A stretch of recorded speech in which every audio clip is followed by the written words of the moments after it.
Claudine, est-ce que vous voulez commencer? Oui, donc je suis Claudine Duquert, vice-présidente de la Comcom du Korsberg. Alors je ne sais pas si tout le monde connaît la Comcom du Korsberg. Donc nous sommes une communauté de communes située à l'ouest de Strasbourg, entre 10 et 20 kilomètres à l'ouest de Strasbourg. Donc c'est, je dirais, c'est de la campagne, c'est du rural, mais on est quand même un peu en mode périurbain. Donc on est une Comcom de 25 000 habitants et voilà, très rural. Et pour l'instant, je veux dire, je pense que 96% des déplacements de notre Comcom ou hors Comcom se font en voiture, parce que nous n'avons pas de train et les transports en commun, voilà, d'un village à l'autre ne sont pas forcément très utilisés. Au début de ce mandat, nous avons lancé pour la première fois un plan, enfin une politique vélo. Donc, nous avons commencé à construire des infrastructures cyclables, plutôt des voies vertes.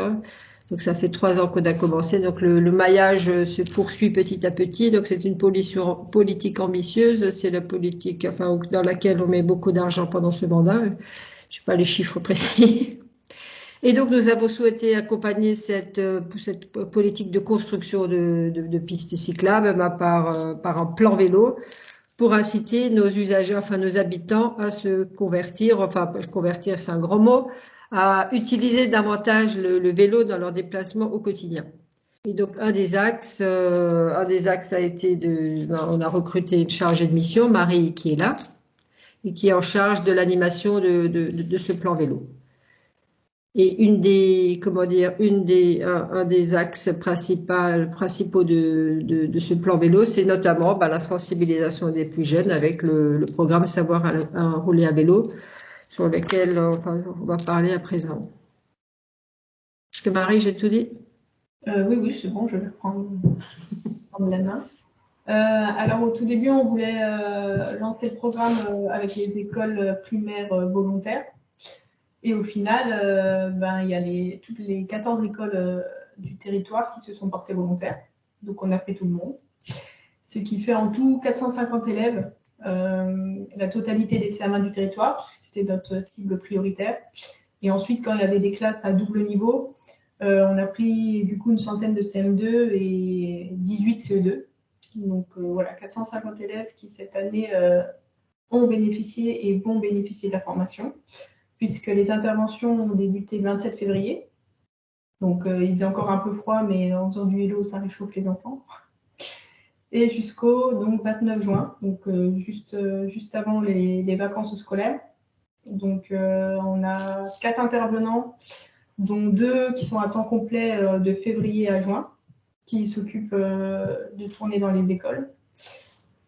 Et pour ce qui est du coût de cette opération, donc on est environ à 30 000 euros, avec donc 50% des subventions de Génération Vélo.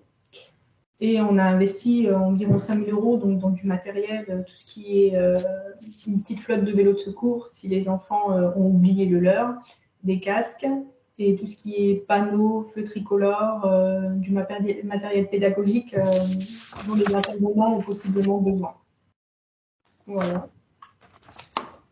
Les enfants étant une de nos cibles prioritaires, du coup, avec ce programme Savoir rouler à vélo, on a donné à chaque enfant qui suit la formation un petit kit sécurité, donc notamment avec un gilet et un sac. Et quand ils vont dans le bloc 3, quand ils sortent sur la route, chaque enfant a son petit gilet logoté avec le logo de la Comcom.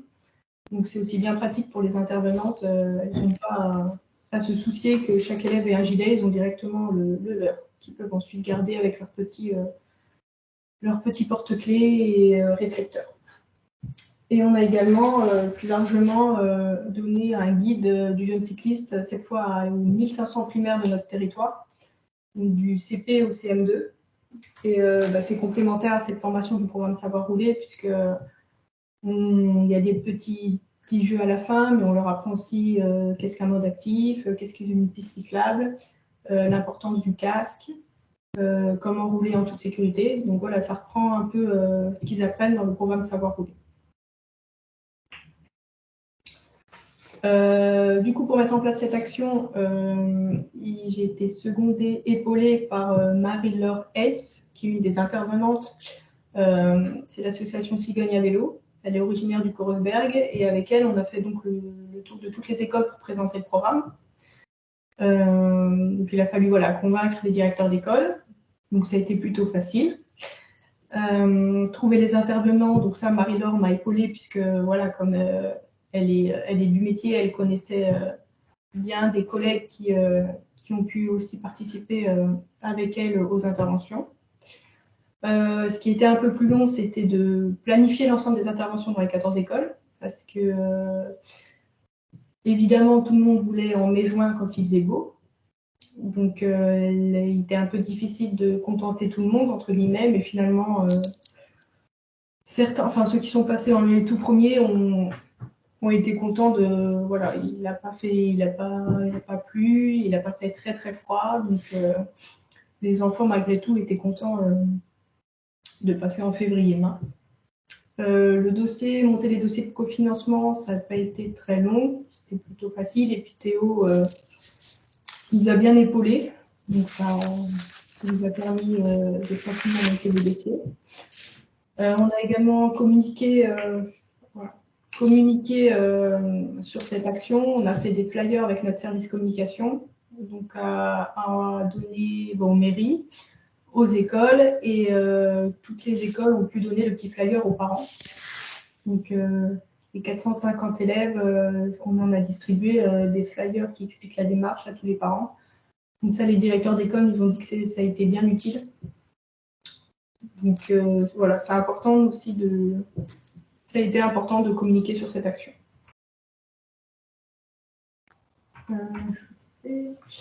On a mis en place une enquête à la fin des interventions dans les écoles. J'ai envoyé au directeur une enquête de satisfaction entre guillemets pour savoir ce qui leur ont plu ou éventuellement les pistes d'amélioration, puisqu'on a commencé le 27 février. Donc s'il y avait vraiment des trucs qui n'allaient pas, on aurait pu réajuster pour les écoles qui passaient après.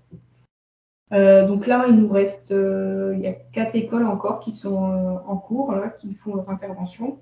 Donc on a eu quand même le retour d'une dizaine d'écoles.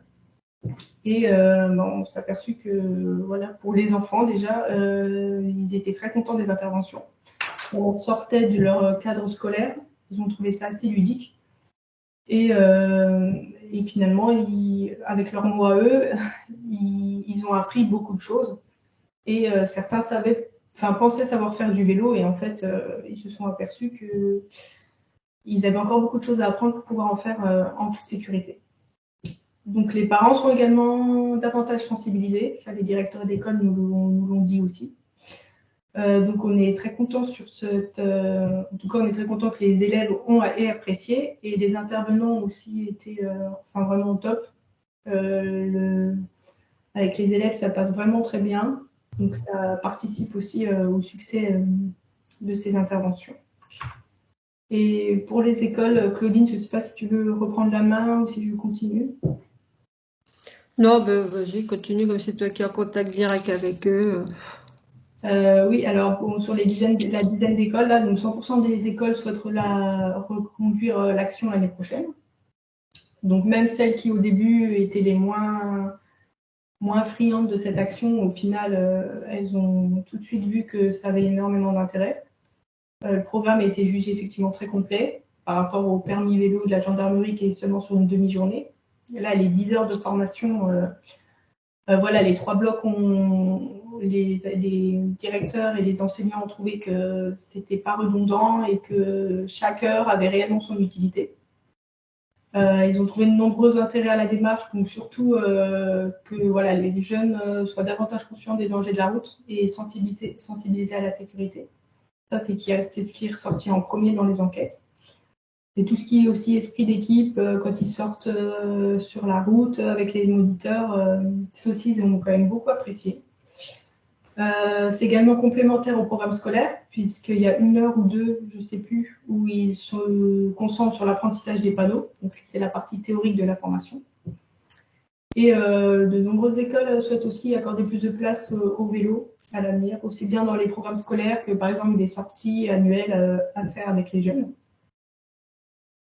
Et encore une fois, voilà, on a vraiment des intervenants qui font l'unanimité, qui sont pédagogues, qui s'adaptent au niveau des élèves, parce que parfois, dans un même groupe, on en a qui savent très bien faire du vélo et d'autres même pas du tout. Donc c'est difficile aussi de s'adapter, mais vraiment les intervenants le font très bien. Et pour l'année prochaine, j'ai déjà des écoles qui me disent j'aimerais bien avoir tel intervenant parce qu'il était top avec les élèves et qu'on veut le mettre. Donc, je ne sais pas comment ça va se passer pour l'année prochaine si toutes les écoles veulent les mêmes intervenants et passer en mai-juin, mais on trouvera des solutions. Là, c'est des petits extraits de ce qui est ressorti justement des enquêtes. Voilà, notamment que c'est une activité conviviale qui renforce l'esprit d'équipe et le respect de l'autre pour les enfants, que c'est un programme très complet qui montre une réelle évolution dans la pratique du vélo chez les enfants. Et ben voilà, en fait, c'est une belle initiative qui a été saluée par l'ensemble du corps enseignant, des directeurs d'école et des élus, parce que certains élus viennent un peu voir comment ça se passe et certains ont même participé à la sortie vélo du bloc 3. Donc, ce qui nous reste, comme je dis, il y a 3 ou 4 écoles qui sont encore en train de finir leurs interventions. On va réaliser un bilan de cette année expérimentale, mais il sera très positif. Et voilà, si on souhaite poursuivre l'action pour l'année scolaire prochaine, pour apprendre un peu de nos erreurs, je pense que je vais intégrer des créneaux de secours dans le calendrier pour, voilà, si jamais il y a des mauvaises conditions météo, ou là, cette année, on a eu un intervenant qui a dû se faire opérer de l'appendicite. Donc, il a fallu trouver des solutions, d'autres intervenants. Donc, avoir des créneaux de secours permettra justement de pallier à ça. Et on réfléchit à débuter dès fin septembre, passer 2-3 écoles en septembre-octobre pour être moins short en fin d'année et pouvoir avoir plus de temps et étaler les interventions. Voilà, je crois que j'ai fait à peu près le tour. Si vous avez des questions, n'hésitez pas. J'ai laissé mes coordonnées si vous souhaitez avoir davantage d'informations sur notre année expérimentale. Et toutes les photos, voilà, c'est des photos qu'on a prises, nous, les intervenants, dans chaque école. Julien Veil, vous avez une nouvelle question. Sur quel temps se tenaient les formations des enfants, scolaires, périscolaires ou autres? Je pense que ça s'adresse à toi, Marie. C'était sur le temps scolaire. Sachant que, comme on l'avait dit, le temps périscolaire et extrascolaire est aussi un temps du savoir rouler à vélo qui peut être exploité, entre guillemets. Mais la plupart du temps, dans la mise en place de projets ambitieux comme celui de la communauté de communes du Korsberg à Curland, on met en place les actions dans le temps scolaire. Ça permet de toucher tous les enfants, de tous les former ou au moins d'adresser la politique publique à tous. Et puis le temps périscolaire, déjà, on n'a pas tout le monde. Et en plus, se pose la question de la présence du groupe d'enfants d'une séance à l'autre. On n'est pas toujours sûr d'avoir les mêmes enfants d'un mercredi à l'autre ou d'une période de vacances à l'autre. Donc c'est un peu plus compliqué sur le temps périscolaire. Et puis le temps extrascolaire, ça peut tout à fait être fait dans le cadre de centres de vacances ou autre, quoi. Moi, je voulais quand même rajouter ce qui a fait l'adhésion de l'ensemble des écoles primaires. Vous m'entendez? Ouais, tout à fait. Allez-y. Ce qui a fait l'adhésion de l'ensemble des écoles primaires, moi, c'était l'aspect sécurité. On a réussi à les rassurer sur l'aspect sécurité. Et puis après, il y avait une émulation parce qu'au départ, il y avait peut-être que 80% des écoles. Et puis, les élus dont les écoles n'étaient pas partenaires, les élus sont allés motiver aussi les enseignantes pour qu'elles rejoignent le peloton, pour qu'on arrive à ce grand chelem de l'ensemble des écoles primaires du territoire qui participent à l'action. Et là, ce qui fait aussi la qualité et la réussite de ce programme, c'est vraiment la qualité des intervenants. Là, j'ai encore discuté hier soir avec ma directrice d'école. sont bluffés par le professionnalisme et le sérieux des animateurs. Et ça, je pense que c'est vraiment la clé de voûte, enfin, pour la reconduction et la satisfaction à la fois des enseignants, parce que les enseignants, bah, pour se protéger, voilà, parce que c'est eux qui sont responsables des enfants, et la qualité de l'animation. C'est vrai que les enfants, moi, je suis allée les voir, les enfants, ils étaient heureux. Et ça, c'est important aussi d'avoir des actions, voilà, pédagogiques, de formation, mais qui leur fassent plaisir. Et donc, effectivement, moi aussi, je pensais qu'un enfant sait faire du vélo. Non, il y en avait plein qui ont vraiment appris aussi à manier le vélo. Donc, c'est pour ça, c'est vraiment une très, très grosse réussite. Et je pense, voilà, on n'a pas fait le bilan final, mais enfin, c'est bien parti pour, hein. Alors tout le monde voulait mettre juin, mais personne ne savait qu'au mois de juin il ferait 30 degrés. Donc là, il y a quand même des parents qui disent ah, je veux pas que mon enfant il participe cet après-midi parce qu'il fait trop chaud. Donc voilà, il y a pas de saison pour faire du vélo en fait.